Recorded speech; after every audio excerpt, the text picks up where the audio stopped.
Hey, hi, hello, friends. It is I, returning triumphant from annual barbecue day.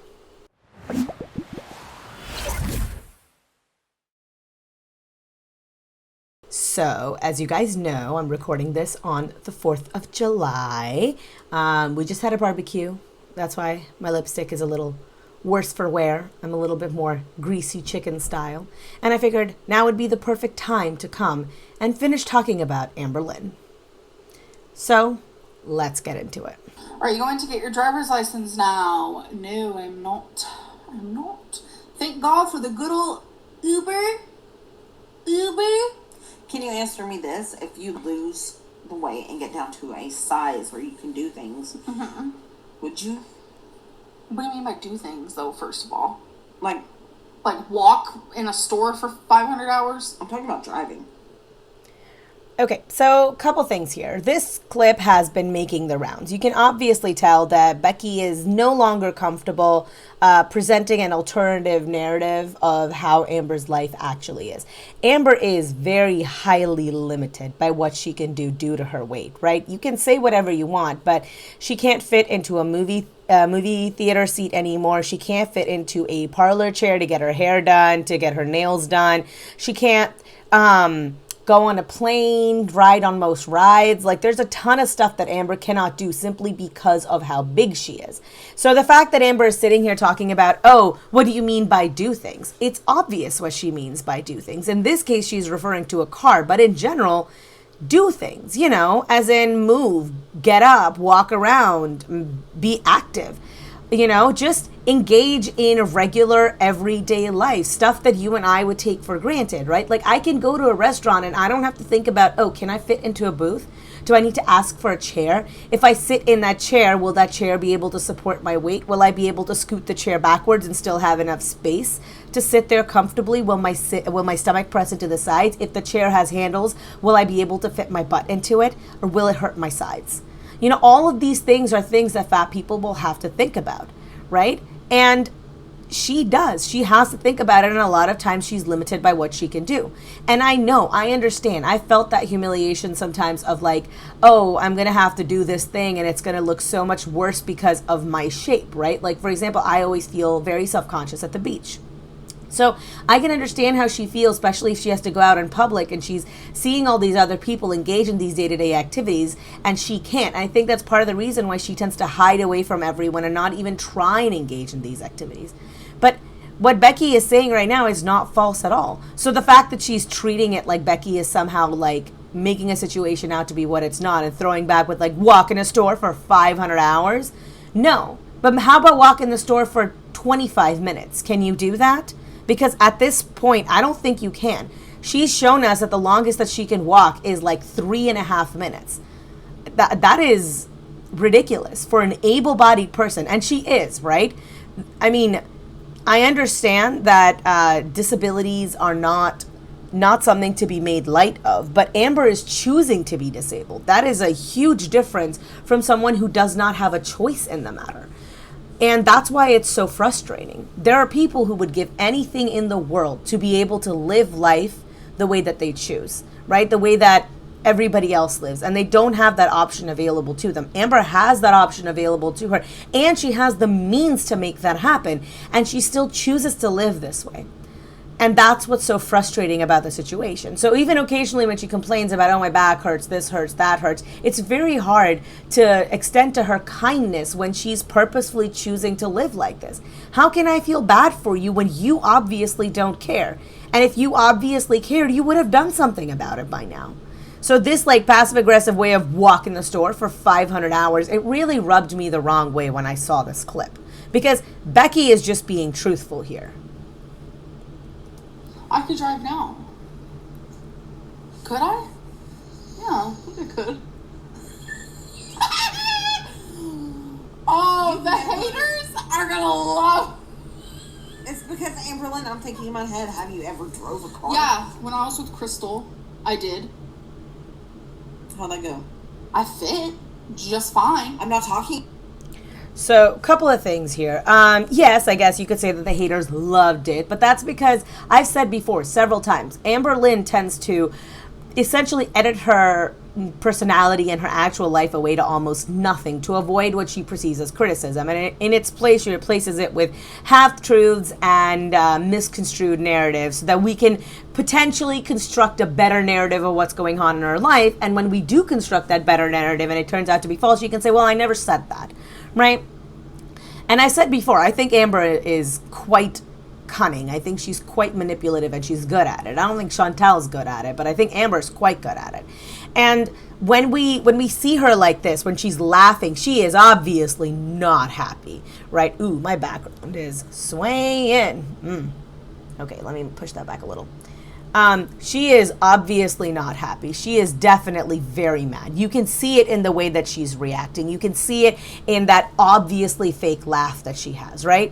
But she can't say anything about it to her because they're on live. And this is the beauty of her being live, I think. It's not so much that the bitchy AmberLynn comes out on live. It's more so that the real AmberLynn comes out on live. And she hasn't edited her personality away to nothing to avoid criticism. That's why I find these so fascinating and so telling about who she is as a person. About size. Oh, what are you at? Oh, I thought you were talking about size this whole time. No. Oh! I'm talking about can you I thought you were calling me fat this whole time. You know me better than that. This whole time. Okay. Lord. Jesus. No, I can't drive a car because of my anxiety. Exactly. Yeah. Which I've been telling you to get that worked on too. Yeah. So, a couple of things. She talks about how she drove when she was with Crystal. Sorry about the backdrop, by the way. She talks about how when she was with Crystal, she used to drive. When she was with Crystal, she was about 200 pounds less heavy than she is currently. So, that doesn't really mean all that much because she very well could have fit behind the wheel then, and she very well will not fit behind the wheel now. You have to understand, unlike in the passenger seat where you don't have anything in front of you, the wheel protrudes forward a lot, right? So people who have a very large protruding stomach, they will have to pull their seat a lot further back. Now, AmberLynn is very short. I think she said she's 5'2" or 5'3", something like that. If she has her car reclined that far back because she has to accommodate her stomach, how exactly is she going to be able to reach the pedals at the bottom and like reach her arms forward to hold on to the steering wheel? And yes, she talks about, having anxiety, and I'm sure she does, right? I'm 100% sure that AmberLynn has a lot of anxiety, but it's more than just that. She cannot fit into a car right now. She cannot actually even, I don't even think she'd fit into a regular Uber, like in the back. And I genuinely worry that what's going to happen is that she's going to start sacrificing things like doctor's appointments so that she can avoid having to do the discomfortable thing of like finding an Uber that will accommodate her size. And let's not forget, she doesn't wear her seatbelt right now because I don't think she can buckle the belt in on the side because part of her side fat sits on top of the belt buckle. It's got to be very uncomfortable for her. So it's got to be very hard to get her into a car, right? I don't think she can really get comfortably into an Uber. I mean, get into the driver's seat. I don't think she can get into the passenger seat of most cars. I just think that when it comes to stuff like that, she's going to start avoiding going to the doctor. She's going to start avoiding seeing people in person. She's going to start isolating. And this is where like that hoarder's mentality begins, where you just sort of shut yourself away from everyone and you sort of become a hermit. And she already has an obsession with buying things. And she's going to replace that love and affection that she sees that other people get, that she used to have, with stuff. She already has the tendency to do it, and she's going to do it with food, and she's going to do it with stuff to buy. At least that's the way that I see it, because those are already like quote unquote addictions that she has, right? She definitely has a problem with buying things. She definitely has a problem with trying to just eat for comfort when she should be seeing a therapist. So I just feel like without the ability to drive a car and without the ability to really use an Uber comfortably and without judgment, everything else is going to fall by the wayside. And yeah, I mean, once more, she does have anxiety, but that's not an excuse. I have anxiety, fun fact. You know what I do? Drive a fucking car. You can do it too. You can go see a doctor about the anxiety. You can go take medication for the anxiety. You can talk to a therapist. You can work it out. There was a time in my life when I was incredibly hesitant about driving a car. In my early 20s, I had a friend of mine who spun out on a jug handle in New Jersey, and their car basically spun a full 360 degrees off of a very, very sharp turn on a highway in the middle of winter. And she crashed her car into the side of the jug handle, and there was like a pole there. I think it was like marking like some sort of sign. And she totaled her car, but that wasn't the important part. She really did a number on herself. She really injured herself. It took her 6 months to be able to walk again. And it put the fear of God into me. This is when I was like, I think it was like first or second year of college or something like that. I was terrified. I was terrified that something could happen to me. I was terrified that something could happen to the people in the car. I was terrified that something could happen to the other person. What if I crashed into another car? I could have killed someone. And it was such a big responsibility. And you know what? I worked through it. I talked about my feelings. I saw where it was coming from, and I worked through it with people, with a doctor, and I got better. And now I drive a car just fine. And yeah, sure, I still have anxieties. I'm still an anxious person, but I don't let that stop me. And I'm not saying that if you have debilitating anxiety that you can just overcome it, and sometimes medication and therapy aren't enough. But when you aren't even making the effort to try those things to get better, it becomes very hard to extend you sympathy once again. Becky, baby girl, you ain't gotta sleep in the same bed with Amber. You got legs. You can just get up and walk away. What's Amber gonna do? Chase you down? Well, no. Like I literally just said a minute ago, I said if we try it and it's too hard or weird, then there's another bed. It's just this one. Yeah. She doesn't like being alone in the same room, but that is something, like to sleep, but that is something you are going to have to work on. Yeah. Okay, couple things here. One, yes, we've already seen multiple times that Becky doesn't particularly care one way or the other. She's trying to be a good friend. You know, she's saying, you know, okay, well, if Amber needs someone to sleep beside her, then okay, I will sleep beside her to help her with her anxiety, to help her sleep better. Some people are like that. Quite frankly, I'm a little bit like that too. I don't do well in an empty house. I don't really need someone to sleep beside me, but if I know that the house is completely empty, it's like no sound, I don't sleep very well. I've grown up in a very large, very extended family that's always been in and out of each other's lives, and it was very unusual for us to have a very quiet home. And so now when I'm in a house and it's completely dead silent, it feels unnatural to me almost. Like I don't need someone to talk, but I do need to, I guess, feel their presence is a better way of explaining it, you know? Hear noises coming, a little bit of like people walking around in the house, of just people breathing, just stuff like that, even if there's no words. Something about it brings me a great deal of comfort knowing that my loved ones are close by. So I can understand her not wanting to sleep on her own, but it's detrimental to Becky's health that, you know, Becky's sleeping in the same bed as her. I know Becky's saying that if it's too weird, then I'll leave, but I genuinely think that Amber would throw a tantrum. We already know that she's capable of it. Becky herself confirmed as much. And I genuinely worry that Amber is using financial incentives as a way to make Becky stay. Oh, just stay until we've sold all our things, and then we can split the money 50-50, and then you can go on your merry way. I worry about stuff like that because I do think that they would hold sway over Becky, who does not have financial independence and who does rely on Amber for cash. And so might some of Becky's family members, you know? So I think this is a bad position to be in. And then last but not least, I just want to touch very quickly on the dismissive way that Amber said, yeah.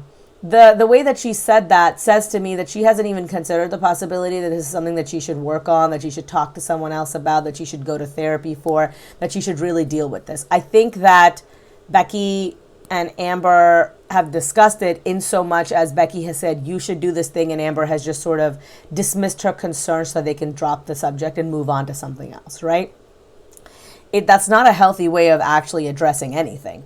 And I think that rather than looking for a therapist to work through these things with, I think Amber is going to instead start looking for someone to replace Becky with, which is why I think there's so much overlap in girlfriends. I think it's because Amber is afraid to be alone, and so she looks to fill the void with anybody, you know, as soon as the other person is gone. I would be very surprised if Amber didn't have a girlfriend, you know, very shortly after Becky was like out of her life, quote unquote. But not yet. No. What, you want me to work on it now? No. There we go. There's your answer. I'm just saying I want you to work on it soon, so whenever that time comes, it won't be so hard. What? I'm just kidding. You know what I'm saying? Yeah, we'll see. Once more, that really dismissive, yeah, we'll see. I mean, she has no intentions of working on this. She has no intentions of like going to a therapist and talking to them and like figuring out, hey, why am I like this? What can I do to fix it? Maybe there's a way that I can slowly wean off of it. Instead, she's going to spend all of her time, I think, me, just my own personal beliefs, looking for someone to replace Becky with, even if they're not somebody who she connects with on a personal level, just because she's afraid of being alone. You guys still seem so in love. Couples counseling really isn't a bad idea. People don't usually propose, break it off, then stay friends. Y'all are clearly still in love with love and peace. It's usually with peace and love, so I was all kinds of confused. Love and peace. I do. I love Becky very, very much. I love you too. Very much. It's just, I don't think this is what we need anymore. And AmberLynn, you know, another thing is, you know, she doesn't want to be in Kentucky forever. She rags on this place every chance she gets. It's not that, though, but it's like... I'm not leaving. I noticed something. I move for people. I am never going to be in the place I want to be, and that's just being honest. That's why next time, whenever you're in a relationship, don't move for them. I moved. Becky. I moved for Nina. Hold on. I moved for Nina, and I swear I will never do it again. What are you doing? I want to say something to Becky. Hold on. You guys see... So I left that in because I think that hit a nerve with Amber, and I don't think that she wanted to discuss it on camera. I think that's perfectly fine. She's perfectly free to keep that off of live, but since she did bring it up, I feel comfortable addressing it. Yes and no. I think that Amber moves from relationship to relationship no matter where they take her. She's fairly opportunistic like that. She wants to be in California, right? That's where I think her family is. And now that she's in a better position, both financially speaking and like emotionally speaking with her family, she might actually go back and like see if she can like move closer to them, live closer to them, have a relationship with them. But up until now, she's had very little connection with her family. And instead, anytime someone offers her that affection, stability, and care that she wants, she just moves for them. She moves to be with them. She moved in with Destiny, and then she moved with Destiny to here, then she moved in with Becky, and I think she's looking for the next Mrs. Reid, as it were. And that's not a healthy emotional place to be. I moved to be with partner, right? And we essentially did it because it was like a logical decision. Partner made more money. It made more sense for us that I would move to where he was rather than the other way around because, you know, I can look for work where he was, closer to where he was. But it wasn't based on the fact that if I didn't move to him that I might lose him. I can understand what Amber is saying, that she doesn't, you know, she moves for people. I think to a certain degree, most people do. But what I find funny about this is that Becky talks very clearly about how Amber's thought process works and then how it affects her. And Amber never once brings up how her actions affect Becky or how Becky's actions affect Becky and her, right? She only ever talks about herself in this. She's like, well, I move for people. And Becky is like, hey, she doesn't want to live in Kentucky and I do, right? So she's willing to look at both sides of the issue, that we both want something different, right? But the only thing Amber sees is how this impacts her. She hasn't even looked at Becky's equation. She hasn't looked at, hey, I always move for people and you are unwilling to leave your family, right? And that means that I might not ever be with mine. She's not willing to look at it or give Becky any benefit of the doubt or any like kindness in the situation. I know that Becky is the one that broke up with her, but I genuinely think that Amber is I think she's being unkind towards Becky, quite frankly. To have way more chemistry now than ever before. So odd, but hope the best for you guys. Maybe it's because we're not being as reserved and uptight as we were when we thought we were dating. When we thought we were dating. No, when we were dating, when we were engaged, together. Do you notice a difference? So, just one thing, really fast. Yes, this is exactly what I mean when I talk about that Amber likes to edit away her personality to nothing. I don't think that Amber and Becky are completely devoid of chemistry, or that they don't love each other, or that they don't like each other. I think when you live with a person for that long, you're going to develop affection for them, even if you didn't start off in that position, right? Especially if there was a spark, a seed there to begin with. Now, do I think that maybe it is affection the way that you and I would interpret, that it's healthy and independent affection as opposed to toxic codependent affection? I don't think so. I genuinely think it's toxic and codependent, but that's just my opinion.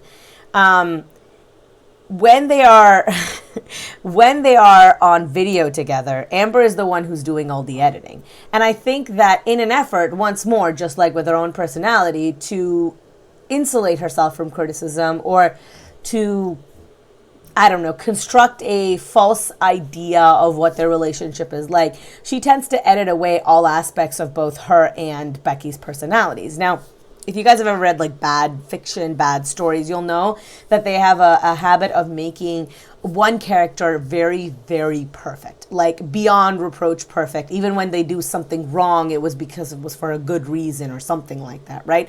When you create characters in a book, in a narrative, that are too perfect to relate to, people find them irritating. They're not relatable. People don't like them, right? So when you're looking at stuff like this, when she edits away all her personality, she just comes off as irritating and annoying and boring. No one likes her more because of it. In fact, I think that if she left more of her personality in, people might like that a little bit more. Yes, that people might have more ammo to talk about too. Sorry guys, that was a yawn that I had to edit away in the middle there. I am sleepy. It is well past midnight right now. What I was saying was that in an effort to, keep people from having any additional ammo to talk about her, she essentially just makes herself and Becky and the relationship seem like Mary Sue's in her own life. We don't relate to her. It makes all of her personality just seem cardboard. With you, yeah. You're not as... Okay, well, you ain't got it on lockdown. What like does you always do. This mean? You have to have everything a certain way, and... Okay. She is like pissed right now. Like you can see it in her face, in the way that she's sitting, in the way that she's got her arms at her side. She is so mad at Becky. You just gotta have... I'm not... Your OCD is insane. Mm-hmm. And I feel like a lot of people don't understand that. You're trying to push that aside. Right. To work on our friendship. And you're not going with the, freak out, screaming, yelling like the AmberLynn in the past would have. Yeah. My OCD would get really bad. Like... And I've read up on it and tried to see if it was normal. My psychiatrist would tell me it was normal. But, like, when your OCD is so bad and, like, how do I explain it? Say there was something out of order. Okay. She's going to get into a description talking about her OCD and, how something about Becky put something in the back, whatever. I'll play through it so you guys can also get the context of what she's saying here. I don't want to misinterpret her words. What I will say is, once more, like with everything else, your mental health is not your fault, but it is your problem, right? Like, you do have to deal with it. Sorry. Your mental health is not your fault, but it is your responsibility. It is inappropriate for her to be yelling, screaming at Becky because Becky did something in the wrong order. It is inappropriate for her to be expressing like frustration. And in a little bit, she walks this back and she says, well, I'm not like cussing you out or anything like that. But that's not what Becky said. Becky said that she would like have a tantrum, essentially, like a massive meltdown. Now, this could be part of OCD, but is AmberLynn actually diagnosed with OCD because my understanding of it was that she had some form of OCPD, which is obsessive compulsive personality disorder. Personality disorders are different than OCD itself. They don't have the repetitive qualities that OCD tends to have. You know, like sometimes you'll see in movies people who need to turn like a light switch on and off. That is a very, very movie example of it. But I still don't know if that's the truth. Amber has been known to lie so many times to fit her own narrative that it's very, very difficult to tell that this is the truth, right? Like that what she's saying to us right now is correct. For all I know, she doesn't have OCD or OCPD at all. And instead, she went to go see a therapist and the therapist said, you have narcissistic personality disorder. We would never know, and we don't have access to that kind of information. The only narrator available here is Amber, and much like with Chantel, the number one rule of watching AmberLynn Reid is to understand that Amber almost always lies. She is a giant liar, and her lies are lies of omission. Most of the time she tends to hide things and they come out to light later, and then she finds a way to excuse them because she's like, well, I never confirmed it on camera. I never said it specifically on camera. You know, I don't know where you guys are getting it from. Meanwhile, she's been laying little breadcrumbs knowing that this is the information that people have been looking for, and they will inevitably come to the wrong conclusion. She does it very cleverly. I will give her that. She's a very intelligent lady, but that's still what it comes across as. And it genuinely pisses me off to no end, quite frankly. Sorry, I don't know, to bring it back to what I was saying, I don't know if she has OCD, OCPD. I don't know if this is a typical way to react if you have either one of those. If you are someone in my audience and you have been diagnosed by like a therapist, somebody who knows what they're talking about and not some quack you found on the internet like the time that you went to go see a nutritionist, please let me know down below what your experience has been like. If you think that these are typical presentations, I am not very familiar with this right off the bat, I'll tell you. So I don't want to speak out of my ass here. I just feel like I can't trust Amber's word for it, and it makes it significantly more difficult to actually get a clear understanding of why she does what she does, right? And unlike with Chantel, who's fairly honest, at least in her videos, in her behavior, if nothing else, like her stories are very telling, Amber, once more, is more intelligent than Chantel is, and so tends to, you know, remove a lot of her personality from her videos. Her lives have been a little bit better, but they've also been incredibly boring and like mind-numbingly hard to get through.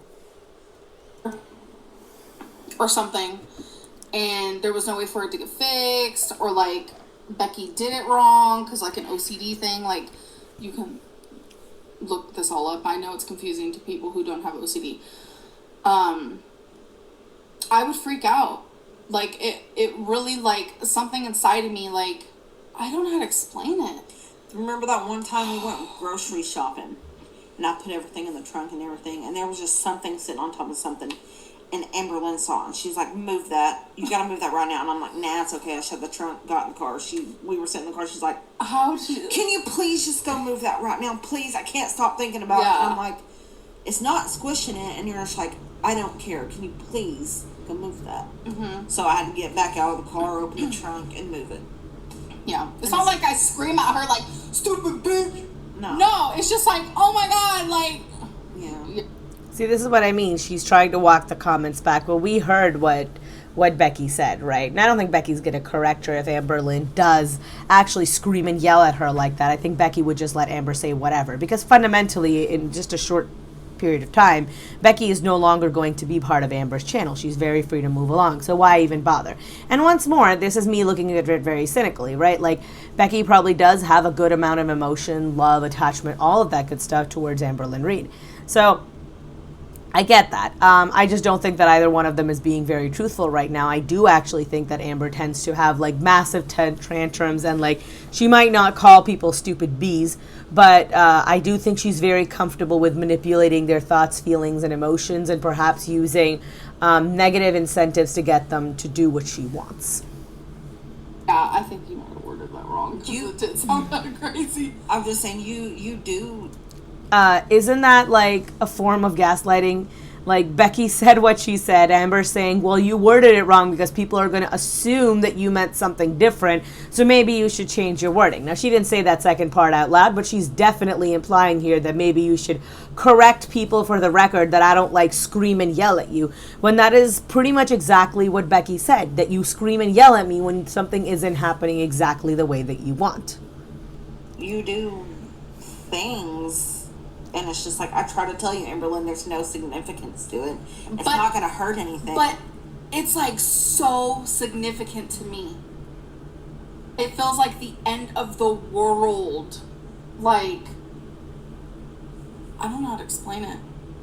It is a form of OCD. And I've watched documentaries where people are the exact same way. And I'm just like... Okay, link them down below. If you've watched documentaries where people with OCD or OCPD or whatever are behaving in a certain way, they're like legitimate documentaries, please link them down below. List them out loud. What are the names of them? I would really genuinely like to know. My nephew has signs of OCD. Love you, and thank you for the super chat. So, I'm selling stuff on Instagram. Oh, yes, she is. We forgot to say all this random stuff.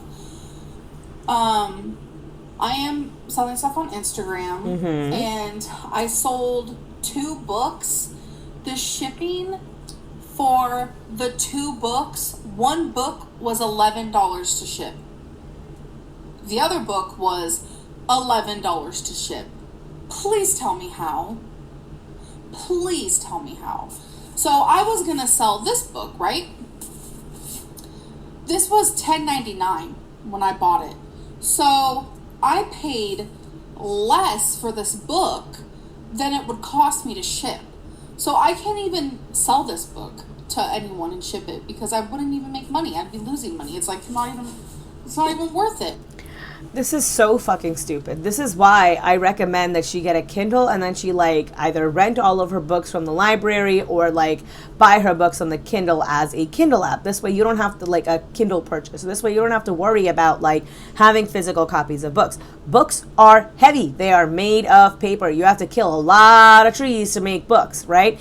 I love reading and I don't think that reading should go away. I just don't see why you can't, I don't know, read about it on a Kindle, on your phone. I actually read a lot of books on my phone.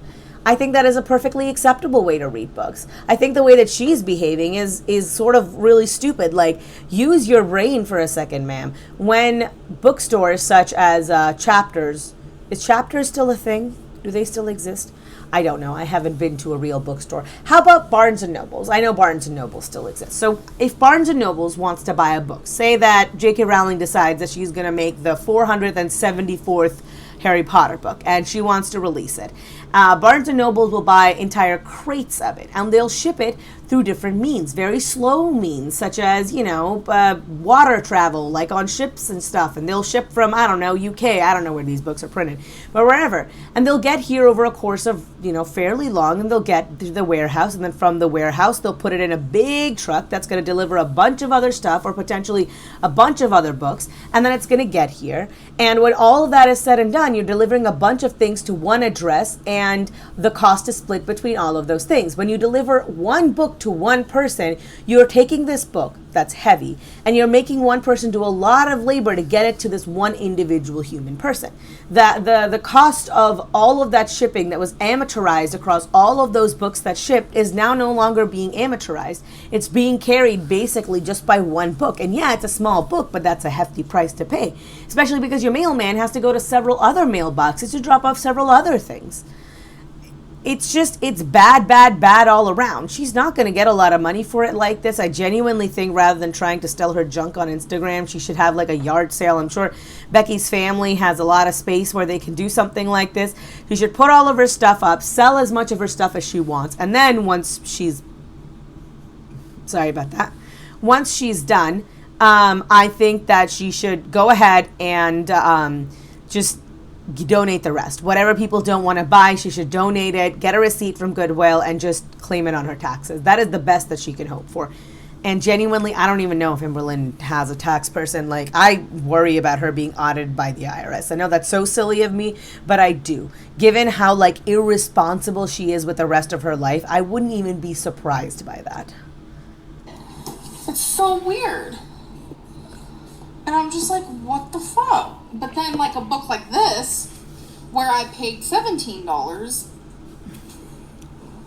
I could sell it for, like, $13 and make $2. Oh, sorry. You know, it's just so weird. Why would somebody pay $13 for a used book?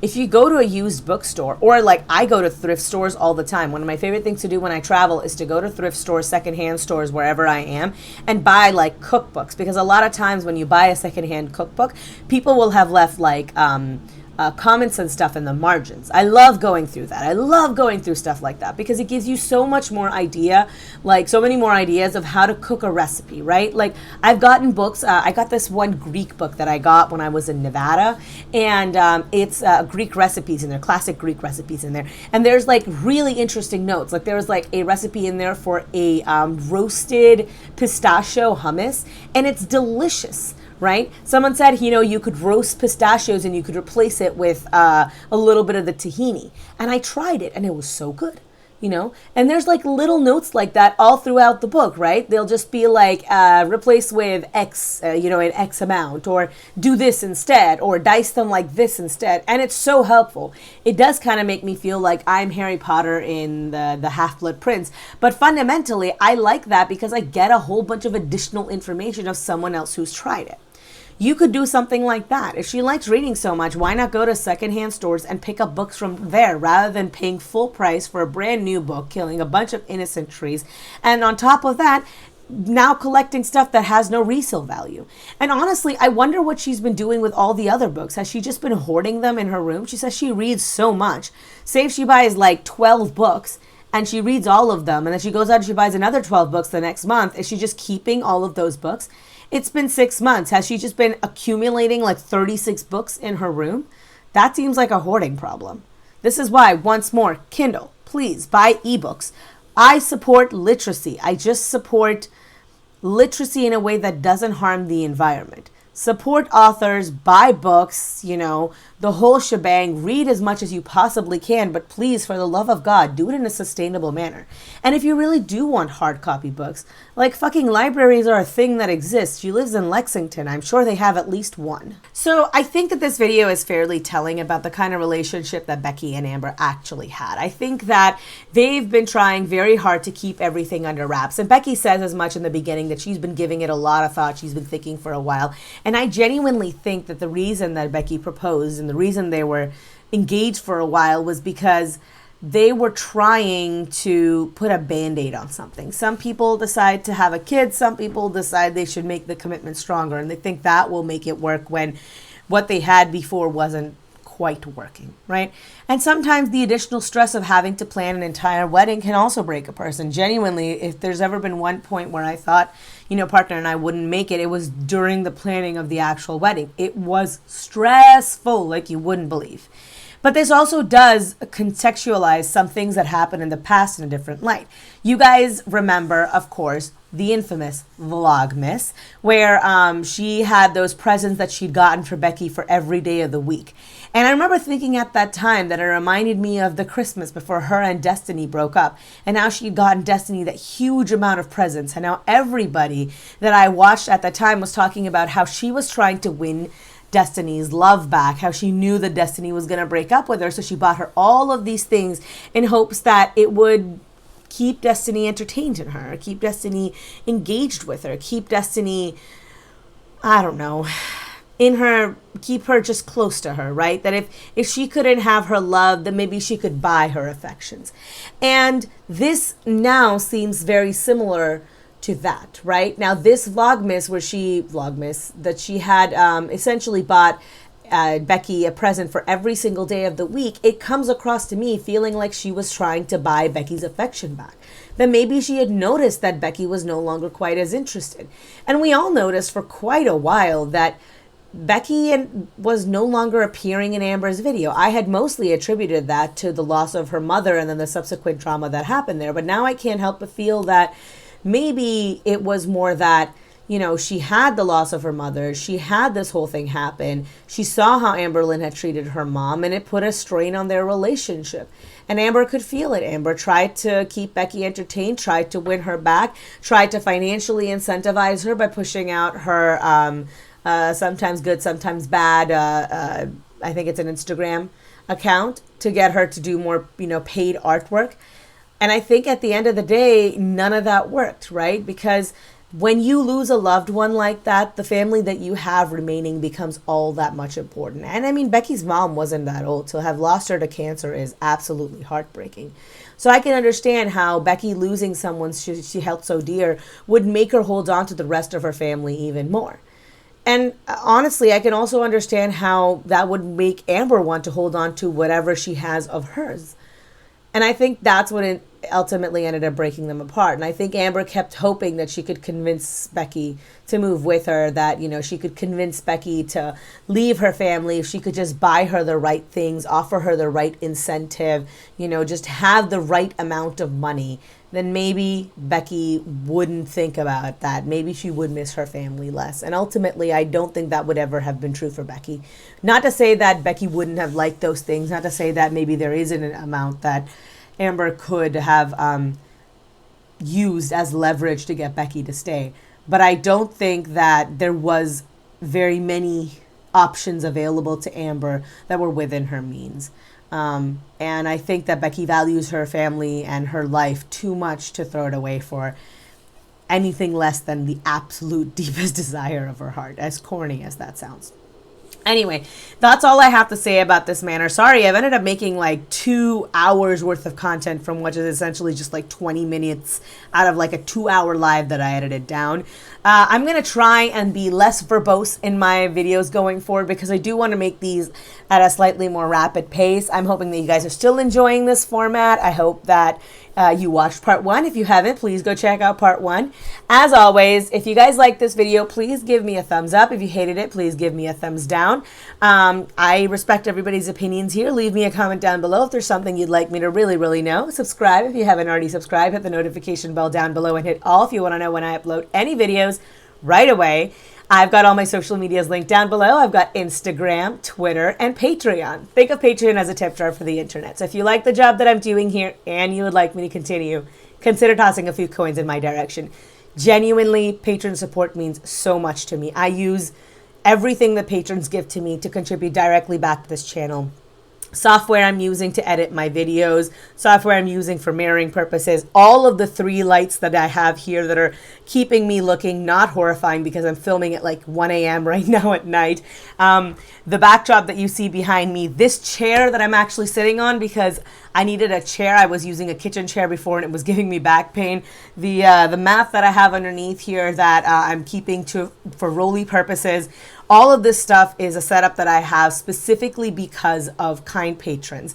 Like my $25 patron, D. Higgins. I just wanted to give you a special shout out.